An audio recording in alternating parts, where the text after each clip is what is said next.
Today on Changemakers Compass, let's talk about how to select the right board members for your nonprofit.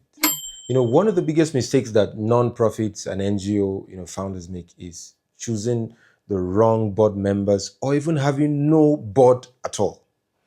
So the board of trustees or directors, as some may call it, isn't just for formality. A lot of especially smaller nonprofits downplay the impact of the board and governance structure. But in reality, it plays a crucial role in the survival and success of your nonprofit. A strong board can help you secure funding, maintain legal compliance, and scale your impact. If you're to pick the wrong people who are uninterested, they are unavailable, or lack the right skills, your NGO could suffer and struggle terribly. So today, let's talk about how to select the right board members and who should be on your board of trustees or advisory board, as the case may be. One is choose people with strategic skills, not just friends or family members. Many founders make the mistake of filling their board with friends and family members. While that might feel comfortable, it's not in your best interest. You need to find people who bring skills and expertise, not just people who support your vision. Your board should be able to give strategic advice and connect you to opportunities. Every board member should add real value to your nonprofit or your foundation, as the case may be. An example is this. If you're running an education-focused NGO, having a university professor on your board is more valuable than having a loyal friend. Right? Number two is this. Who should be on your board? For a strong and effective board, you need a mix of professionals who bring different strength opportunities. So there are at least 7 groups of people that should be on your NGO board. One is an accountant or a finance expert. Now, this person or people ensure proper budgeting compliance and financial accountability. The second person that should be on your board is a legal expert or a lawyer. This person or a group of people is to help guide you on regulatory issues, compliance, and contracts.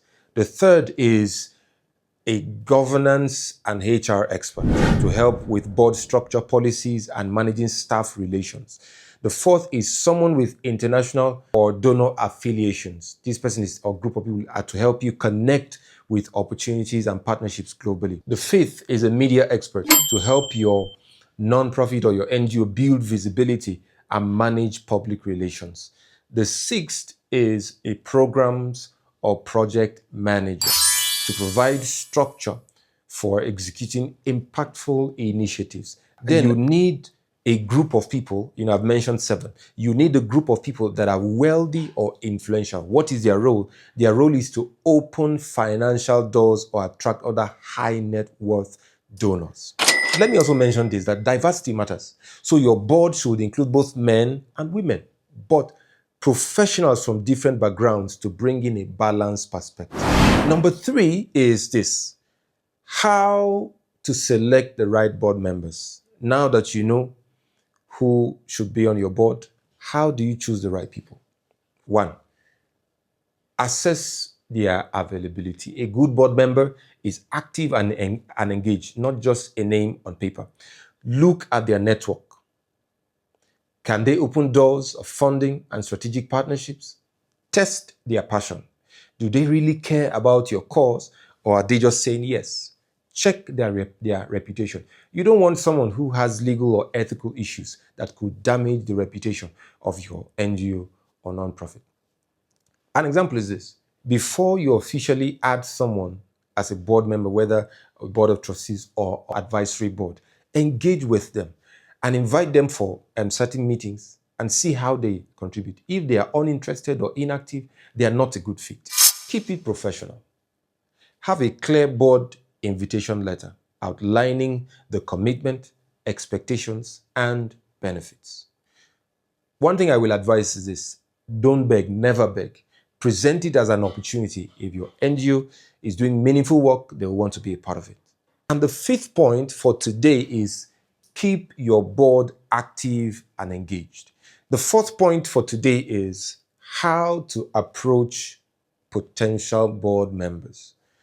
The best board members are busy professionals and high net worth individuals. So, how do you get them on your board? One, start with your network. Ask for recommendations from existing partners, donors, or advisors, and even friends. The second is highlight what's in it for them. Many professionals join boards to expand their impact, gain leadership experience, or network with other influential people. Getting great board members is one thing.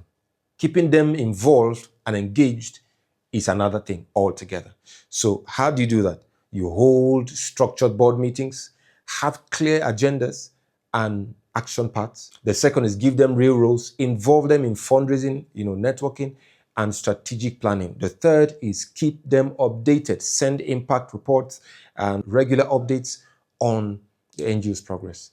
And finally, recognize their contributions. A simple appreciation event or social media recognition can keep them engaged. So let's have a recap of these 5 strategic points in building a strong NGO board. One is choose the right people based on skill, not just friendship. Second, include key professionals. The third is assess their availability and passion for your cause. The fourth is approach them professionally. And the fifth is keep them engaged. So find creative ways to keep them engaged. So if you need help structuring your NGO board today, send me a DM and let's get the right leadership in place for your nonprofit.